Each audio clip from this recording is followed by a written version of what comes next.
ফজিলত সৎকার উপকারিতা।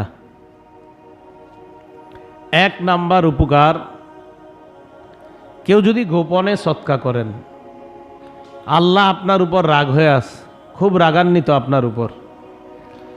আল্লাহর রাগ দূর করা, আল্লাহর রাগকে ঠান্ডা করার উপায় রসুল আকরাম সাল্লাল্লাহু আলাইহি সাল্লাম হাদিসের মধ্যে বলেন, কিতাবের নাম সহিহুল জামে, হাদিস নাম্বার 3766 নাম্বার হাদিস। ক্বালা রাসূলুল্লাহ সাল্লাল্লাহু আলাইহি ওয়াসাল্লাম, আল্লাহর নবী বলেন, সিলাতুল বিররি তাজিদু ফিল উমরি ওয়া সাদাকাতুস সিররি তুতফিউ গাদাবার রব। রক্তের সম্পর্ক রক্ষা করলে হায়াতে বরকত হয়। গোপনে দান করলে আল্লাহর রাগ নিভে যায়। গোপনে দান করলে এই দান করাটা তুতফিউ নিভিয়ে দেয়, ঠান্ডা করে দেয় গদবার রব্বি, আল্লাহর রাগকে, গোসাকে। তো আপনারা প্রতিদিন এটা করতে পারেন। 2 টাকা, 4 টাকা, 5 টাকা, 10 টাকা, যার যা সামর্থ্য চুপি চুপি সৎকা করে দিলেন, এই নিয়তে আল্লাহ আপনার কোনো রাগ যেন আমার উপর না থাকে। আল্লাহ আমাদেরকে এইভাবে গোপন দান যেন করতে পারি, আল্লাহ তৌফিক দান করেন। প্রকাশ্যে দান করাও ভালো, আপনার দান দেখে অন্যরা উৎসাহিত হবে, অনুপ্রাণিত হবে, এটা আরও ভালো। 2 নাম্বার, যে ব্যক্তি সৎকা করবে ইখলাসের সাথে, তার আগের গুনাহগুলা আল্লাহ মিটিয়ে দিবেন। ক্বালা রাসূলুল্লাহ সাল্লাল্লাহু আলাইহি ওয়াসাল্লাম, আস-সাদাকাতু তুতফিউল খাতিআতা কামা ইউতফিউল মাউন নার। তিরমিজির 2616 নাম্বার হাদিস। আল্লাহ নবী বলেন, পানি যেমন আগুনকে নিভিয়ে দেয়, সৎকা তোমার জিন্দেগির গুনাহগুলাকে মিটায় দেয়। পানি যেমন আগুনকে নিভিয়ে দেয়, সৎকা তোমার জীবনের গুনাহগুলো মিটিয়ে দিবে। 3 নাম্বার, সৎকা জাহান্নামের আগুন থেকে বাঁচানোর জন্য বড় একটা হাতিয়ার হিসাবে কাজ করবে।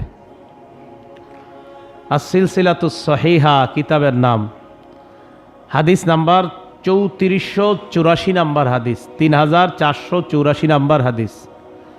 ক্বালা রাসূলুল্লাহ সাল্লাল্লাহু আলাইহি ওয়াসাল্লাম, আল্লাহ নবী বলেন, ইন্নাস সাদাকাতা লা তুতফিউ হাররাল কুবুর আন আহলিহা।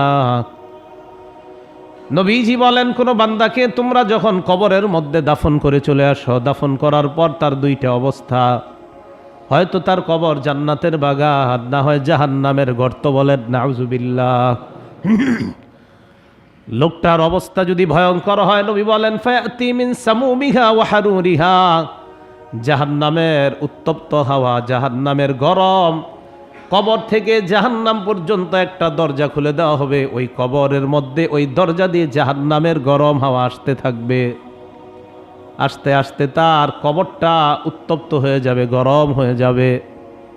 আল্লাহ নবী বলেন, যদি তুমি চাও তোমার কবরটা গরম না হোক, উত্তপ্ত না হোক, নবী বলেন, ইন্নাস সাদাকাতা লা তুতফিউ আন আহলিহা হাররাল কুবুর। যারা দুনিয়ার মধ্যে সৎকা করে, এই সৎকা ওই কবরওয়ালাকে তার কবরের গরম থেকে হেফাজত করে নেয়। এই সৎকা কবরে যে গরম হবে, এই গরমটাকে নিভিয়ে দিবে। আল্লাহ আমাদেরকে বেশি বেশি দান সৎকা করার তৌফিক দান করেন। 4 নাম্বার, যারা সৎকা করবে, কিয়ামতের ময়দানে একটা ছায়া হবে, সৎকার ছায়া। এই সৎকার ছায়ার নিচে তারা অবস্থান করবে। রসুল আকরাম সাল্লাল্লাহু আলাইহি সাল্লাম বলেন, কিতাবের নাম মুসনাদে আহমদ, হাদিস নাম্বার 17333 নাম্বার হাদিস। ক্বালা রাসূলুল্লাহ সাল্লাল্লাহু আলাইহি ওয়াসাল্লাম, কুল্লু ইমরিইন ফি যিল্লি সাদাকাতিহি হাত্তা ইউখযা বাইনান নাস। কিয়ামতের ময়দানে মানুষের মাঝে যখন বিচার ব্যবস্থা কায়েম হবে, মিজানের পাল্লা কায়েম করার আগ পর্যন্ত মানুষ ভয়ঙ্কর পরিস্থিতির মধ্যে কাটাবে। এই ভয়ঙ্কর পরিস্থিতির মধ্যেও দুনিয়ার মধ্যে যারা দান করত, সৎকা করত, ওই ভয়ঙ্কর পরিস্থিতির মধ্যে যারা থাকবে, তারা তাকায়া দেখবে একদল মানুষ, তাদেরকে আল্লাহ সৎকা নামক ছায়ার নিচে তাদেরকে ছায়া দিয়ে দেয়। এদের উপরে একটা ছায়া থাকবে, ছায়াটার নামই সৎকা। কি নাম? সৎকার ছায়া। হ্যাঁ, বুখারী শরীফের 1423 নম্বর হাদিস। এই হাদিস আপনারা আগেও শুনছেন অনেকবার। ক্বালা রাসূলুল্লাহ সাল্লাল্লাহু আলাইহি ওয়াসাল্লাম, আল্লাহর নবী বলেন, সাবাতুন ইউজিল্লুহুমুল্লাহু ফি জিল্লিহি ইয়াউমা লা জিল্লা ইল্লা জিল্লু। 7 ব্যক্তি এমন যাদেরকে কিয়ামতের ময়দানে আল্লাহ তার আরশের ছায়া তলে জায়গা দিবেন, যেদিন আল্লাহর পক্ষ থেকে ছায়া দেওয়া ছাড়া আর কোনো ছায়ার ব্যবস্থা থাকবে না। আল্লাহ যদি ছায়া না দেয়, কেউ ছায়া দিতে পারবে না।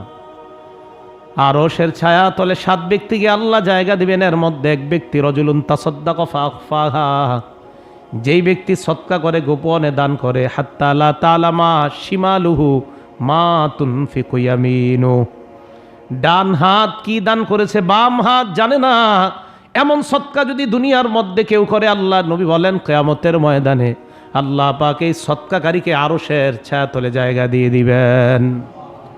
সদকা করলে সৎকারও একটা ছায়া আছে, আবার আরশের ছায়া তলে আল্লাহ তাকে জায়গা করে দিবেন। 5 নাম্বার, আপনাদের ঘরে রুগী আছে, রুগীদের পক্ষ থেকে সৎকা করবেন। আশা করা যায় সৎকার কারণে ওই রুগী ভালো হয়ে যাবে।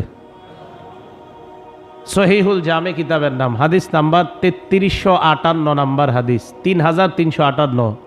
ক্বালা রাসূলুল্লাহ সাল্লাল্লাহু আলাইহি ওয়াসাল্লাম, আল্লাহ নবী বলেন, দাউ মারদাকুম বিসসাদাকা, তোমাদের ঘরে অসুস্থ রোগী আছে যারা, এই অসুস্থ ব্যক্তিদেরকে সৎকার মাধ্যমে নিরাময় করো। তোমরা সৎকার মাধ্যমে নিরাময় করো অসুস্থদেরকে। দেখেন কি বললেন, অসুস্থ ব্যক্তি যারা, তাদেরকে সৎকার মাধ্যমে তোমরা নিরাময় করো। তাহলে ঘরের মধ্যে অসুস্থ রোগী, তাদের পক্ষ থেকে প্রতিদিন 2, 4, 5, 10 টাকা সৎকা করতে থাকেন, যে আল্লাহ আমাদের ঘরে অসুস্থ ব্যক্তি আর তাদেরকে আপনি সুস্থ বানায় দেন। 6 নাম্বার, কেউ যদি কারো অন্তর নরম বানাইতে চান তো সৎকা করেন। সহিহুল জামে হাদিসের কিতাব, হাদিস নাম্বার 1410 নাম্বার হাদিস। ক্বালা রাসূলুল্লাহ সাল্লাল্লাহু আলাইহি ওয়াসাল্লাম, আল্লাহ নবী বলেন, যারা দুনিয়ার মধ্যে সৎকা করবে, আল্লাহ নবী বলেন, ইদা আরাদতা আইয়ালিনা কলবুকা, তুমি যদি চাও তোমার অন্তরটা নরম হয়ে যাক, তোমার অন্তর যদি তুমি নরম বানাইতে চাও, আল্লাহ নবী বলেন 2টা কাজ তুমি করবা যদি অন্তর নরম বানাইতে চাও। বলেন তো অন্তর নরম বানানোর উপায় কয়টা? 1 নাম্বার, ফাতিমিল মিসকিন, অসহায়কে খাওয়াও। 2 নাম্বার, আমসাহ রাসাল ইয়াতীম, এতিমের মাথায় হাত রাখো। অন্তর নরম বানানোর 2 উপায়, মিসকিনকে খাওয়াও, এতিমের মাথায় হাত রাখো, তাহলে তোমার অন্তর আল্লাহ নরম বানায় দিবেন।